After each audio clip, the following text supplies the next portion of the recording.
Match ஜெயிக்கிறதுக்காக அடிபட்டுச்சுன்னு சொல்லி Oscar லெவலுக்கு நடிச்ச 3 கிரிக்கெட் பிளேயர்ஸை இந்த வீடியோல பார்த்துருவோம். நம்பர் 1, 2014 ஸ்ரீலங்காவும் சவுத் ஆப்பிரிக்காவும் டெஸ்ட் மேட்ச் ஆடிட்டு இருப்பாங்க. சவுத் ஆப்பிரிக்கா டிரா பண்ண போராடிட்டு இருப்பாங்க. ஸ்ரீலங்கா 2 விக்கெட் எடுத்தா வெற்றி அப்படிங்கிற நிலைமையில இருப்பாங்க. கடைசி நாள்ல 4 ஓவர் வரைக்கும் போடலாம் அப்படிங்கிற சுச்சுவேஷன் இருந்துச்சு. அப்ப டைம் ஓட்டி ஓவர்ஸை குறைக்கணும் அப்படின்னு சொல்லிட்டு இம்ரான் தாஹிர் முடிவு பண்ணிட்டாரு. அதுக்காக ஒரு பால் அடிச்சுட்டு திடீர்னு கால் பிடிச்சிக்கிச்சு, கிராம்ப் வந்துருச்சு அப்படின்னு சொல்லிட்டு அப்படியே விழுந்துருவாருங்க. அப்படியே காலை பிடிச்சிட்டே போயிட்டு மொத்தமா படுத்துருவாரு. படுத்துக்கிட்டே இருப்பாரு, அசையாம இருப்பாரு. பிசியோல வந்து பார்த்துருப்பாங்க. அதுலயே பாதி நேரம் போயிடும். அதை பார்த்து சவுத் ஆப்பிரிக்கன் ரெஸ்லிங் முழுக்கவே சிரிப்பு சத்தம் தான் கேட்டுச்சுன்னு சொல்லலாம். டீக்கா கேமரால தெரிஞ்சிடக்கூடாது அப்படின்னு சொல்லிட்டு டி ஷர்ட்டை மூடிட்டு சிரிச்சிட்டு இருந்திருப்பாரு. ஏன் ஸ்ரீலங்கன் பிளேயர்ஸை சிரிக்க ஆரம்பிச்சிருவாங்க. அந்த அளவுக்கு இம்ரான் தாஹிர் படுத்தது காமெடியா இருந்திருக்கும். கடைசியில் ஒரு ஓவர் தான் இருந்துச்சு. அந்த ஒரு ஓவரையும் வெர்னான் ஃபிலாந்தர் வந்து டாட் வச்சுட்டு அந்த மேட்ச் சவுத் ஆப்பிரிக்காக டிரா பண்ணி கொடுத்துருப்பாரு. நம்பர் 2, 2024 T20 வேர்ல்ட் கப்ல ஆப்கானிஸ்தான் பங்களாதேஷ் ஆடிட்டு இருப்பாங்க. ஆப்கானிஸ்தான் அந்த மேட்ச் ஜெயிச்சா செமிஃபைனலுக்குள்ள போக முடியும். 116 டார்கெட்டோட பங்களாதேஷ் ஆடிட்டு இருப்பாங்க. மேட்ச் அப்போ மழை வந்துகிட்டே இருந்துச்சு. அதனால 2 டீமே டிஎல்எஸ் ஸ்கோரை தான் பார்த்துக்கிட்டே இருந்தாங்க. பங்களாதேஷ் 81-7 இருந்தப்போ 2 ரன் பிகைண்டா டிஎல்எஸ் ஸ்கோருக்கு இருந்தாங்க. ஆப்கானிஸ்தான் முன்னிலையில் இருந்தாங்க.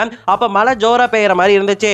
அந்த நேரத்தில் ஆப்கானிஸ்தான் கோச்சா இருந்த ஜானதன் ட்ரைட் என்ன பண்ணிருப்பாருன்னா கீழே ஓடி வந்து குல்புதீன் நைபை பார்த்து டைம் அவுட் அப்படின்னு சொல்லிட்டு கத்தி இருப்பாரு. அதை பார்த்து குல்புதீன் நைபு மழை வரதுக்காக டக்குன்னு காலை பிடிச்சிட்டு கிராம்ப் வந்துருச்சு அப்படின்னு சொல்லிட்டு கீழேயே விழுந்துருவாரு. அதுக்கப்புறம் பிசியோலாம் வந்து அட்டன் பண்ணிருப்பாங்க. பார்த்து எல்லாருக்குமே தெரிஞ்சிருச்சு அவர் வேணும்னு தான் படுத்தாருன்னு சொல்லிட்டு.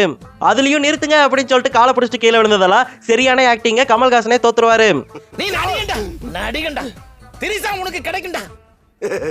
அவருடைய அற்புதமான ஆக்டிங்ல கடைசியில 8 ரன் வித்தியாசத்துல டிஎல்எஸ் மெத்தட்ல ஆப்கானிஸ்தான் அந்த மேட்ச் ஜெயிச்சு செமிஃபைனலுக்குள்ள போயிருப்பாங்க. நம்பர் 3, அதே 2024 T20 வேர்ல்ட் கப்ல ஃபைனல்ல சவுத் ஆப்பிரிக்கா இந்தியாவும் ஆடிட்டு இருந்தாங்க. கடைசி 4 ஓவருக்கு 26 ரன் தான் அடிக்கணும் அப்படிங்கிற நிலைமையில சவுத் ஆப்பிரிக்கா இருந்தாங்க. டேவிட் மில்லரும் ஹென்ரிக் கிளாசனும் அன்ஸ்டாப்பபிளா இருந்தாங்க. மேட்சை ஜெயிக்க வச்சிருவோம் அப்படின்னு சொல்லிட்டு உறுதியா இருந்தாங்க. அப்ப அவங்க மொமெண்டத்தை பிரேக் பண்ண ரோஹித் சர்மா ரிஷப் பண்ட் ஒரு பிளான் போட்டிருப்பாங்க. ஓவருக்கு நடுவில் கால் பிடிச்சிருச்சு அப்படின்னு சொல்லிட்டு ரிஷப் பண்ட் கீழே விழுந்துருவாரு. அதுக்கப்புறம் பிசியோ வந்து அட்டன் பண்ணிருப்பாங்க. பிசியோ கிட்டே ரிஷப் பண்ட் சொல்லிடுவாரு, நான் சும்மா விழுந்திருக்கேன், சும்மா பார்த்துப்பாங்க அப்படின்னு சொல்லிட்டு. அதுக்கப்புறம் டைம் ஓடிடும். அந்த டைம் ஓடினதெல்லாம் மொமெண்டமே கட் ஆயிரும். மொமெண்டம் கட் ஆன அடுத்த செகண்டே ஹென்ரிக் கிளாசன் அவுட் ஆயிருவாரு.